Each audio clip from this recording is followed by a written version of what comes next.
ঠিক মতো বুঝাতে পারি, ইনশাআল্লাহ অবশ্যই আমার মা বোনের ইসলামের পক্ষে ভোট দিবে।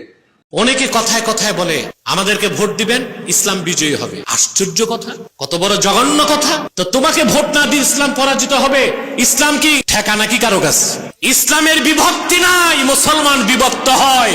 ইসলামের পরাজয় নাই, ১৫০০ বছর আগে ইসলাম বিজয়ী হয়ে গেছে। ফাও কথা কইয়া ঈমান নষ্ট করো কেন? মুসলমান বিভক্ত হইতে পারে, ইসলাম বিভক্ত হয় না। মুসলমানের পরাজয় ঘটতে পারে, ইসলামের পরাজয় হতে পারে না।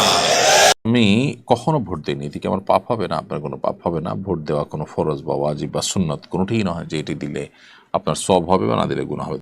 ভোট দেওয়ার ক্ষেত্রে দেখবেন যে ভোট দিলে ইসলাম এবং মুসলিমদের, যে দেশে বাস করছেন সেই দেশে মুসলিমদের বৃহৎ স্বার্থ ভোট দেওয়াতে রয়েছে না ভোট বয়কট করা রয়েছে। যদি ধরেন ভোট বয়কট করলে মুসলিম জাতির বেশি ফায়দা রয়েছে, ইসলামের ফায়দা রয়েছে, তাহলে করবেন, ভোট বয়কট করা জায়েজ। কিন্তু যদি দেখেন যে ভোট বয়কট করলে দেখা যাচ্ছে যে আরও খারাপ লোকগুলি চলে যাবে বা খারাপ দল যেটি ইসলাম বিদ্বেষ, ইসলামের শত্রু দল, সেটি চলে আসবে, তাহলে তখন ভোট দেবেন।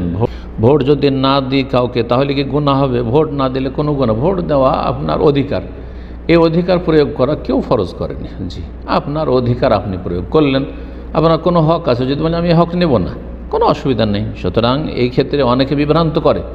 আর আপনার নাগরিক হিসেবে ভোট দেওয়া আপনার ন্যায্য অধিকার, সুতরাং ভোট না দেন তো আপনি অন্যায় কাজ করেন না, মোটে অন্যায় কাজ না। আমি ভোট দেওয়ার মতো যোগ্য কোনো প্রার্থী পেলাম না, সুতরাং ভোট দিলাম না, বয়কট করলাম, কোনো অসুবিধা নেই। জি।